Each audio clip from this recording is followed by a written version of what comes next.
Hello friends, स्वागत है आप सभी का आपके अपने यूट्यूब चैनल गहरा अकेडमी 2.0 में। दोस्तों, आज के इस वीडियो में हम लोग देखने वाले हैं समान विज्ञान के टॉप 50 ऐसे प्रश्नों के बारे में जो आपके आने वाले परीक्षाओं के लिए काफ़ी हेल्पफुल होंगे। तो दोस्तों, आप लोग इस वीडियो को शुरू से अंत तक जरूर देखिए। तो चलिए दोस्तों, शुरू करते हैं। इस वीडियो का पहला प्रश्न है दोस्तों, सेल नाम किस वैज्ञानिक ने सर्वप्रथम दिया था? बिल्कुल नए नए प्रश्न है, आप लोग ध्यान दीजिए। सेल नाम किस वैज्ञानिक ने सर्वप्रथम दिया था? सेल नाम रॉबर्ट हुक वैज्ञानिक ने सर्वप्रथम दिया था। और कब? तो आप लोग याद रखिएगा 1665 ईस्वी में। सेल का मतलब कोशिका होता है। इस प्रश्न का सही उत्तर ऑप्शन सी रहेगा। निम्न में से सबसे छोटी कोशिका है। इन चार ऑप्शन को देखकर आप सभी को बताना है इनमें से सबसे छोटी कोशिका कौन सा है। सबसे छोटी कोशिका माइकोप्लाज्मा है। प्लाज्मा को माइकोप्लाज्मा कहते हैं। इसका आकार 10 मिलीमीटर के आसपास होता है। इस प्रश्न का सही उत्तर ऑप्शन बी रहेगा। जीव द्रव शब्द का प्रयोग सबसे पहले किसने किया था? जीव द्रव प्रोटोप्लाज्मा शब्द का प्रयोग सबसे पहले किसने किया था? जीव द्रव यानी कि प्रोटोप्लाज्मा शब्द का प्रयोग सबसे पहले पुरकिंजे ने किया था। और कब? तो आप लोग याद रखिए 1840 ईस्वी में। इस प्रश्न का सही उत्तर ऑप्शन बी रहेगा। अगला प्रश्न देखिए। जीव द्रव जीवन का भौतिक आधार है, यह किसने कहा था? जीव द्रव जीवन का भौतिक आधार है, यह किसने कहा था? इसका सही उत्तर क्या होगा? जीव द्रव जीवन का भौतिक आधार है, यह हेक्सले ने कहा था। किसने कहा था? हेक्सले ने कहा था। इस प्रश्न का सही उत्तर ऑप्शन डी रहेगा। कोशिका का जीवित अंश जीव द्रव कहलाता है, यह किससे मिलकर बना होता है? कोशिका का जीवित अंश जीव द्रव कहलाता है, यह किससे मिलकर बना होता है? कोशिका का जीवित अंश जीव द्रव कहलाता है, यह कोशिका द्रव, केंद्रक द्रव और एनी कोशिकांग से मिलकर बना होता है। इस प्रश्न का सही उत्तर ऑप्शन डी रहेगा। अगला प्रश्न देखिए। सबसे बड़ा कोशिकांग कौन सा है? सबसे बड़ा कोशिकांग कौन सा है? ये सभी प्रश्न काफी इंपॉर्टेंट है, आप लोग ध्यान दीजिए। सबसे बड़ा कोशिकांग प्लास्टिड है। प्लास्टिड शब्द हैकल के द्वारा दिया गया था। इसका मतलब लवक होता है जो केवल कोशिका में उपस्थित होते हैं। इस प्रश्न का सही उत्तर ऑप्शन सी होगा। अगला प्रश्न में लिखा गया है, पादप कोशिकाओं का सबसे बाहरी आवरण क्या कहलाता है? पादप कोशिकाओं का सबसे बाहरी आवरण क्या कहलाता है? कोशिका भित्ति कहलाता है। पादप कोशिकाओं का सबसे बाहरी आवरण कोशिका भित्ति कहलाता है। इस प्रश्न का सही उत्तर ऑप्शन सी होगा। कोशिका भित्ति क्या होती है? कोशिका भित्ति क्या होती है? तो कोशिका भित्ति पार्गभय होती है, यानी कि यह पादप कोशिकाओं को बाहरी आघात से बचाती है। यह कोशिका को एक निश्चित आकार प्रदान करती है, उसी को कोशिका भित्ति कहा जाता है। इस प्रश्न का सही उत्तर ऑप्शन सी रहेगा। कोशिकाओं को एक निश्चित आकार कौन प्रदान करता है? इन चार ऑप्शन को देखकर आप सभी को बताना है कोशिकाओं को एक निश्चित आकार कौन प्रदान करता है। कोशिकाओं को एक निश्चित आकार झिल्ली प्रदान करता है। इस प्रश्न का सही उत्तर ऑप्शन सी होगा। माइटोकॉन्ड्रिया की खोज किसने की थी? माइटोकॉन्ड्रिया की खोज किसने किए थे? माइटोकॉन्ड्रिया की खोज अल्टमैन ने किया था। कब? तो 1886 ईस्वी में। 1886 ईस्वी में अल्टमैन ने माइटोकॉन्ड्रिया की खोज की थी। इस प्रश्न का सही उत्तर ऑप्शन सी रहेगा। कोशिका ऊर्जा गृह यानी कि पावर हाउस किसे कहा जाता है? कोशिका का पावर हाउस किसे कहा जाता है? इस वीडियो में सभी प्रश्न काफी इंपॉर्टेंट है। आप लोग इस वीडियो को अपने अपने दोस्तों के पास भी शेयर कीजिएगा, व्हाट्सएप, फेसबुक, इंस्टाग्राम इत्यादि पर। वीडियो पसंद आए तो एक लाइक जरूर कीजिएगा। प्रश्न देखिए। कोशिका का ऊर्जा गृह किसे कहा जाता है? कोशिका का ऊर्जा गृह माइटोकॉन्ड्रिया को कहा जाता है। इस प्रश्न का सही उत्तर ऑप्शन बी होगा। यदि माइटोकॉन्ड्रिया काम करना बंद कर दे तो कोशिका में कौन सा कार्य नहीं होगा? ये सभी प्रश्न इंपॉर्टेंट है, आप लोग ध्यान दीजिए। यदि माइटोकॉन्ड्रिया काम करना बंद कर दे तो कोशिका में कौन सा कार्य नहीं होगा? तो आप लोग याद रखिएगा, भोजन का ऑक्सीकरण नहीं होगा। यदि माइटोकॉन्ड्रिया काम करना बंद कर दे तो कोशिका में भोजन का ऑक्सीकरण नहीं होगा। इस प्रश्न का सही उत्तर ऑप्शन सी होगा। माइटोकॉन्ड्रिया किसमें अनुपस्थित होता है? आप सभी को बताना है माइटोकॉन्ड्रिया किसमें अनुपस्थित होता है। माइटोकॉन्ड्रिया जीवाणुओं में अनुपस्थित होता है। इस प्रश्न का सही उत्तर ऑप्शन ए होगा। माइटोकॉन्ड्रिया के किस भाग में एटीपी संश्लेषणकारी रासायनिक अभिक्रियाएं होती है? आप सभी को बताना है माइटोकॉन्ड्रिया के किस भाग में एटीपी संश्लेषणकारी रासायनिक अभिक्रियाएं होती है। तो आप लोग याद रखिएगा माइटोकॉन्ड्रिया के आंतरिक झिल्ली में एटीपी संश्लेषणकारी रासायनिक अभिक्रियाएं होती है। इस प्रश्न का सही उत्तर ऑप्शन ए होगा। किस कोशिका अंगक में डीएनए होता है? आप सभी को बताना है कोशिका के किस अंग में डीएनए मौजूद होता है। तो कोशिका के माइटोकॉन्ड्रिया में डीएनए होता है। इस प्रश्न का सही उत्तर ऑप्शन सी रहेगा। निम्नलिखित में से कौन सा कोशिकांग प्रोटीन संश्लेषण में प्रमुख भूमिका निभाता है? आप सभी को बताना है कौन सा कोशिकांग प्रोटीन संश्लेषण में प्रमुख भूमिका निभाता है। तो आप लोग याद रखिए एंडोप्लाज्मिक रेटिकुलम एवं राइसोसोम प्रोटीन संश्लेषण में प्रमुख भूमिका निभाता है। इस प्रश्न का सही उत्तर ऑप्शन ए होगा। इलेक्ट्रॉन सूक्ष्मदर्शी की खोज किसने किया था? काफी इंपोर्टेंट प्रश्न है, आप लोग ध्यान दीजिए। इलेक्ट्रॉन सूक्ष्मदर्शी की खोज किसने किया था? इलेक्ट्रॉन सूक्ष्मदर्शी की खोज नॉल तथा रस्का ने किया था और कब? 1931 ईस्वी में। इस प्रश्न का सही उत्तर ऑप्शन सी होगा। कोशिकीय व आणविक जीव विज्ञान केंद्र कहाँ पर स्थित है? आप सभी को बताना है कोशिकीय व आणविक जीव विज्ञान केंद्र कहाँ पर स्थित है। कोशिकीय व आणविक जीव विज्ञान केंद्र आंध्र प्रदेश की राजधानी हैदराबाद में स्थित है। इस प्रश्न का सही उत्तर ऑप्शन ए रहेगा। कवक का अध्ययन किसमें किया जाता है? कवक का अध्ययन किसमें किया जाता है? आप सभी को बताना है। कवक का अध्ययन माइकोलॉजी में किया जाता है। इस प्रश्न का सही उत्तर ऑप्शन सी होगा। शैवालों का अध्ययन किसमें किया जाता है? आप सभी को बताना है शैवाल का अध्ययन किसमें किया जाता है। शैवाल का अध्ययन फाइकोलॉजी में किया जाता है। इस प्रश्न का सही उत्तर ऑप्शन ए होगा। स्पर्मोलॉजी में किसका अध्ययन किया जाता है? आप सभी को बताना है स्पर्मोलॉजी में किसका अध्ययन किया जाता है। स्पर्मोलॉजी में बीज का अध्ययन किया जाता है। इस प्रश्न का सही उत्तर ऑप्शन सी होगा।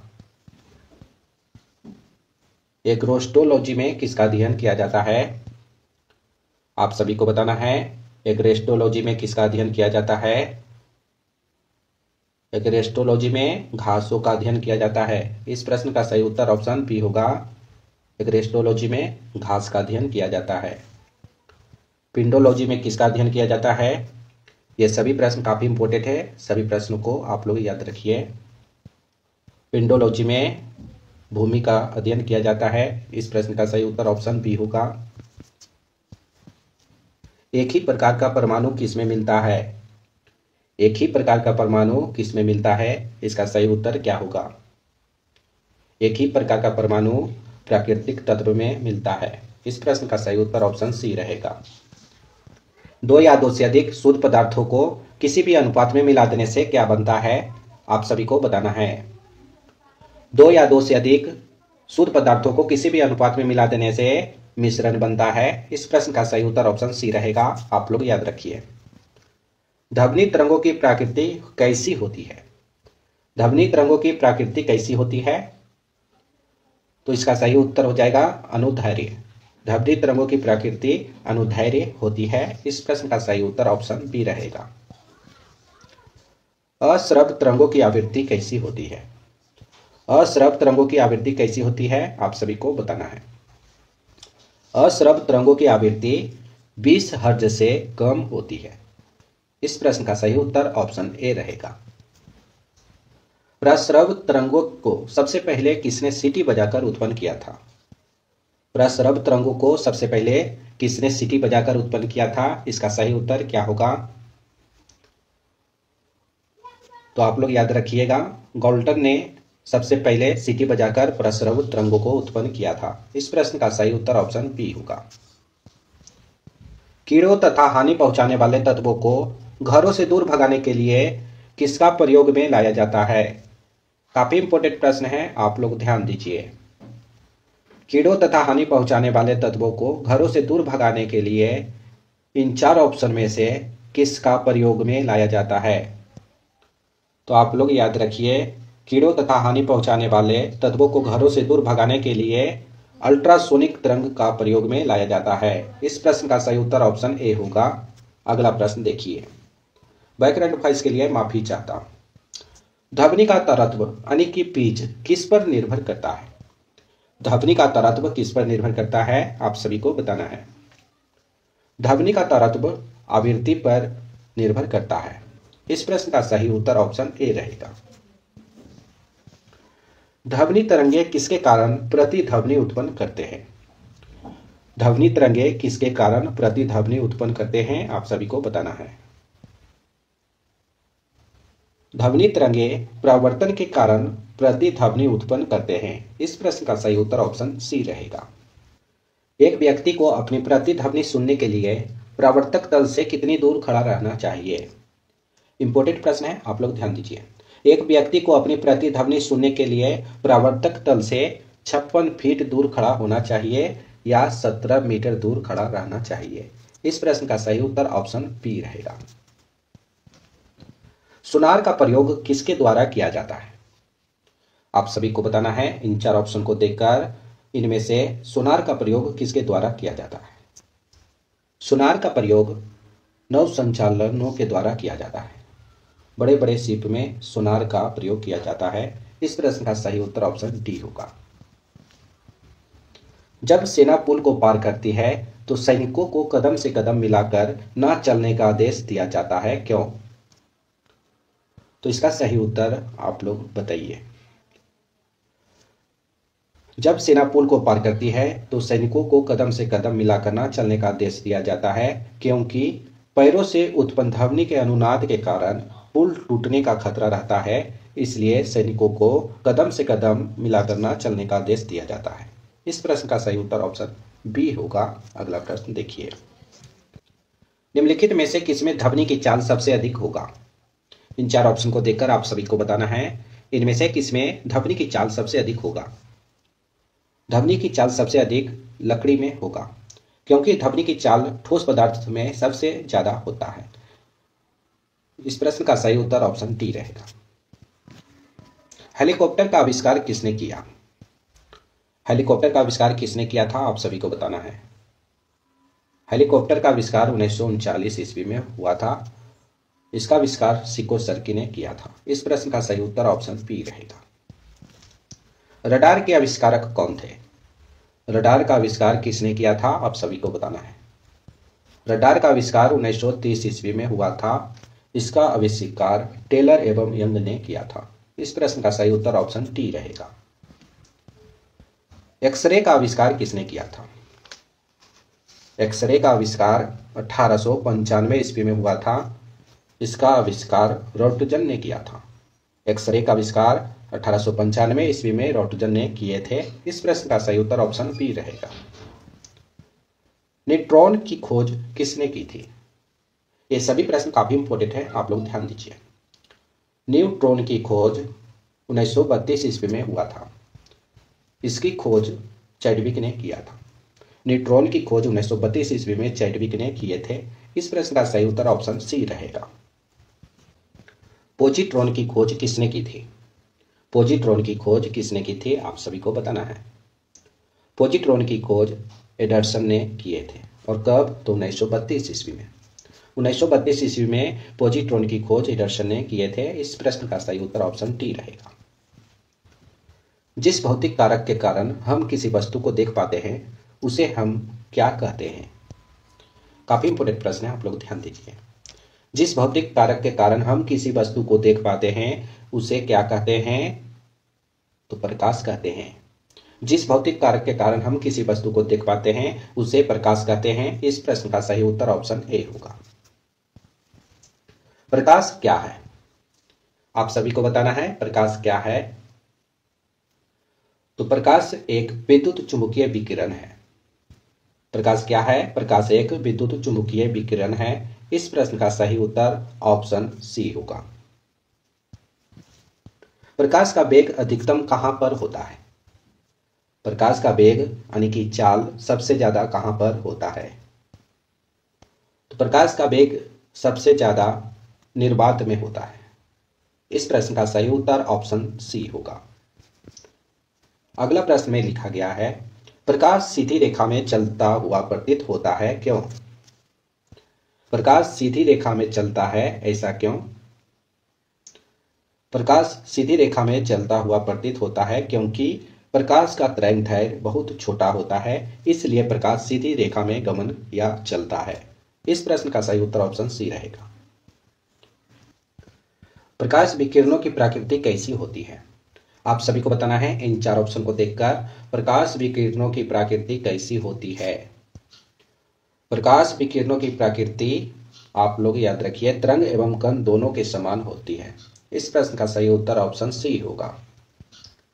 सूर्य के प्रकाश में रंगों की संख्या कितनी होती है? सूर्य के प्रकाश में रंगों की संख्या 7 होती है, यानी कि 7 रंगों से मिलकर सूर्य का प्रकाश बना होता है। इस प्रश्न का सही उत्तर ऑप्शन डी होगा। प्रकाश सदैव एक किसमें यात्रा करता है? प्रकाश सदैव एक सीधी रेखा में यात्रा करता है। इस प्रश्न का सही उत्तर ऑप्शन बी होगा। रात्रि में तारों का टिमटिमाना प्रतीत होता है, किसके कारण? रात में तारों का टिमटिमाना प्रतीत होता है, किसके कारण? इन चार ऑप्शन को देखकर आप सभी को बताना है। रात्रि में तारों का टिमटिमाना प्रतीत होता है प्रकाश का अपवर्तन के कारण। इस प्रश्न का सही उत्तर ऑप्शन ए होगा। लेंस की शक्ति मापी जाती है। आप सभी को बताना है लेंस की शक्ति किस में मापी जाती है? लेंस की शक्ति डायोप्टर में मापी जाती है। इस प्रश्न का सही उत्तर ऑप्शन ए होगा।